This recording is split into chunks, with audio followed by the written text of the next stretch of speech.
Olá, pessoal! Hoje na nossa aula de gramática nós vamos estar estudando um assunto sinais gráficos. Então a gente vai ver aí o cedilha, o tio, o acento agudo, o acento circunflexo, acento grave, trema, que são esses dois pontinhos aí, o hífen e o apóstrofo, tá certo? E eu vou dizer para vocês como que a gente usa cada um deles. Vamos lá!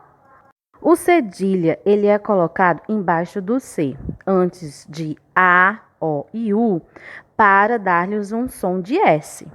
A cedilha não pode ser utilizado no C antes do E e do I, nem no início das palavras. Então, gente, esse sinalzinho do cedilha só fica no C. E como você viu, não se usa antes do E e do I, só antes do A, do O e do U, tá certo?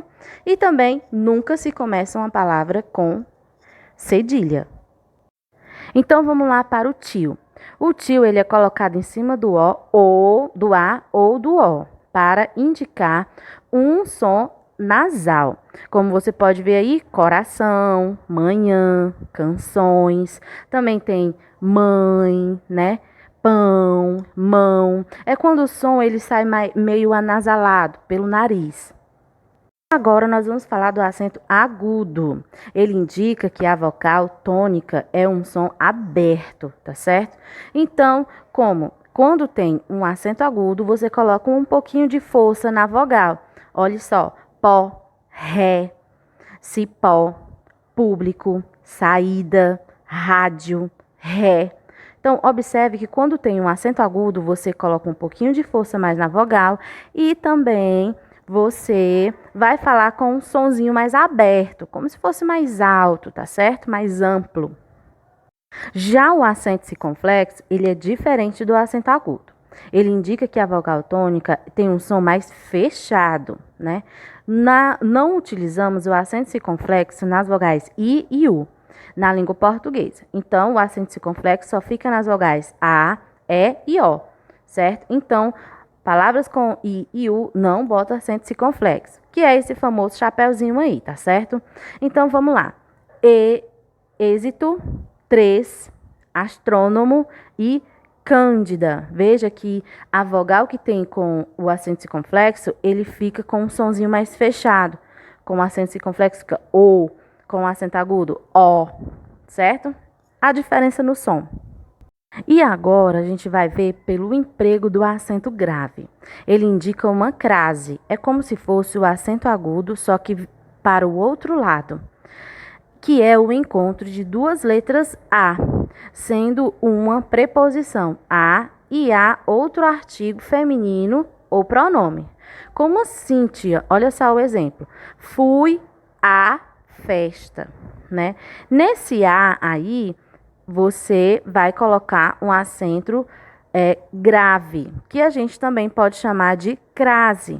Quando a gente fala do A, que tem um acento diferente do agudo, a gente fala do A craseado, certo? Então, aquela, aquilo, são palavras que provavelmente a gente teria que colocar dois A para falar a palavra correta, né? Ó, não dê atenção a aquilo, porque a palavra aquilo já tem o nome aquilo.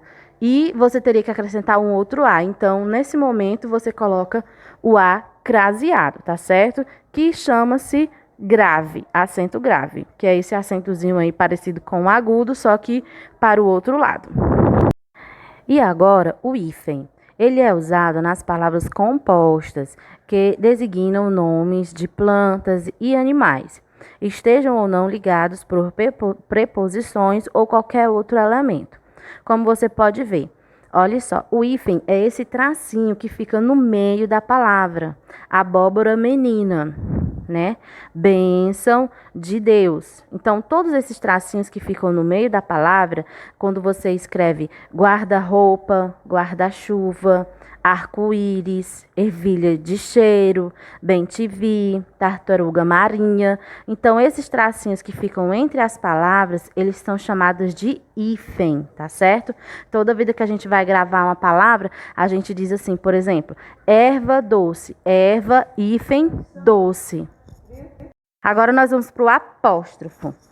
O apóstrofo ele é usado para indicar que foi retirada uma vogal, certo? Como você vê, a gente diz assim, ó, isso daí foi a gota d'água. Então, para você não repetir o d'água, água, então você tira uma vogal e coloca esse sinalzinho aí do apóstrofo. É como se fosse uma só aspas, certo? Nágua, quando a gente fala aquela frase, né? Deu com os burros nágua. Então, você tira uma vogal, coloca o N e bota o apóstrofo, tá certo? Esse é bem fácil, gente. A trema. A trema, ela é 2 pontinhos que sempre era colocado na letra U, depois da letra G e depois da letra Q, antes da letra E e antes da letra I. Só que teve um novo acordo ortográfico. E aí a trema deixou de existir e não se usa mais nas palavras da língua portuguesa. Por exemplo, antes a gente escrevia tranquilo e tinha que colocar a trema, esses 2 pontinhos em cima da letra U. Aguentar também a gente colocava.